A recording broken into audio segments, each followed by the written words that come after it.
students, in this video we will practice some questions based on the concepts of functions. First question is, for the function illustrated above, what is the range of this function? So in this figure we have a function which is defined from set A to set B, and set A is having elements 2, 3, 4, and set B is having elements 1, 4, 9 and 12. So we have to find the range. Out of all elements in set B, 4 and 9 are the images of the elements from set A. So we can say that range of this function is a set containing two elements 4 and 9. 1 and 12 are not included in the range of this function because they are not the image of any of the element from set A. Next question. What is the domain for the function fx is equal to x minus 2 into x minus 4 divided by x minus 1 into x minus 3? We know that domain is the set of values for which function has a image in the corresponding set. So this function, that is x minus 2 into x minus 4 divided by x minus 1 into x minus 3, is not defined when x is equal to 3 or when x is equal to 1. So we can say that domain of this function is a set of real numbers such that x is not equal to 1 or x is not equal to 3. So this is the domain of this function. Next, the function from set A to set B is, in this figure we have a function which is mapped from set A to set B. Now we have studied three types of function. First is injective, that is one to one. Second is surjective, that is on to. Third is bijective, that is one to one correspondence. First of all, we will check that this function is injective or not.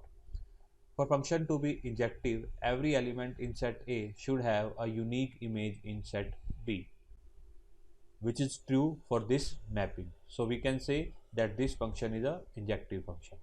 Now we will check whether this function is surjective or not. This function is not surjective because this element is not image of any element from set A. So we can say that this function is not surjective. If this function is not surjective, it can't be bijective, because for function to be bijective, it has to be injective as well as surjective. So we can say that this function is the injective function or one-to-one function. Next, which of the following functions is not injective or one-to-one? First, fx is equal to x cube plus 4 from R to R. R to R means that function is defined from set of real numbers to real number. So if we have any two different real number, then value of this function will be different. Either the number is positive or negative, the value of this function for two different values will be different. So we can say that this function is injective one. Second, x cube plus 4 defined from set of natural numbers to natural number. For all natural numbers with two different values, function will obtain two different results. So we can say that this function is also one to one. Next, x square plus 4 from real numbers to real number. For example, if we have f of minus 2, then value of this function will be 8. Similarly, value for the function when x is equal to 2 is also 8. So we can say that f of minus 2 is equal to f of 2, but minus 2 is not equal to 2. Hence we can say that this function is not injective function. That is, C is not injective function. Next, we have to check for D option also. X square plus 4 defined from set of natural numbers to natural number. For every positive number, that is from 0 to any number, this function will have different values for different inputs of x. So we can say that this function is also injective. Hence our answer is C. Next, x is equal to floor of x and ceil of x, then x is a fractional number, x is an integer, x is less than 1 or none of the above. If x is a fractional number, suppose x is equal to 5 by 2, then floor of x is equal to 2 and ceil of 5 by 2 is equal to 3. So which are not equal. So first can't be the answer. If x is integer, suppose x is an integer 2, then floor of integer, that is 2, is equal to ceil of integer, that is 2. So we can say that x is an integer is the answer. We have to check for this option also. X is less than 1. Suppose x is 0.5.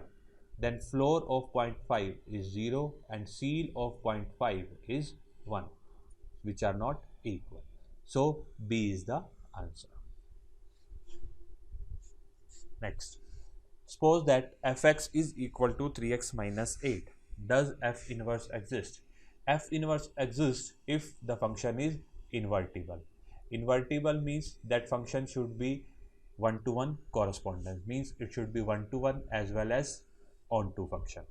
For function to be one-to-one function, it should have different range or different image for every value of x. So for different value of x, the result will be different. Hence, this function is one-to-one function. This function is also onto function because every real number can be represented in the form of 3x minus 8. So we can say that this is also onto function. So it is a bijective function because it is one-to-one and onto also. Hence, f inverse of this function exists. Now to find the f inverse of this function, let us assume that f of x is equal to 3x minus 8. It is equal to y. Then calculating x from this, x is equal to 8 plus y by 3. If f of x is equal to y, then f inverse of y is equal to x, that is equal to 8 plus y by 3. Putting x in place of y, we will get f inverse of x is equal to x plus 8 by 3. So this is suppose equation 1, which is the inverse of this function. Now we have to compute f of f inverse 7. So first of all, we will compute f inverse 7. Put x is equal to 7 in equation 1. We will get f of value of f inverse 7 is 7 plus 8 by 3, that is 5. For finding value of f of 5, put x is equal to 5 in equation number 2. So we will get 3 into 5, 15 minus 8, that is 7. Similarly, for finding f inverse of f of 7, put x is equal to 7 in equation 2. We will get f inverse value of f7, that is 21 minus 8, 13.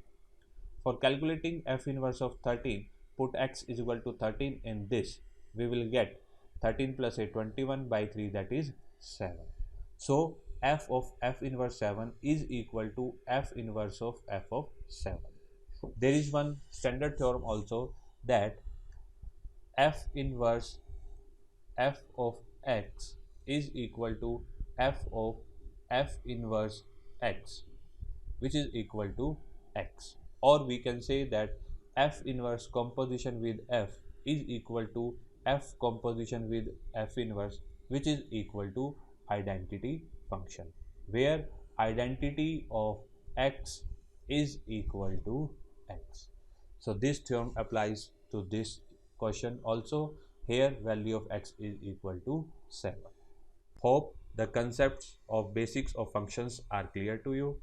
Thank you.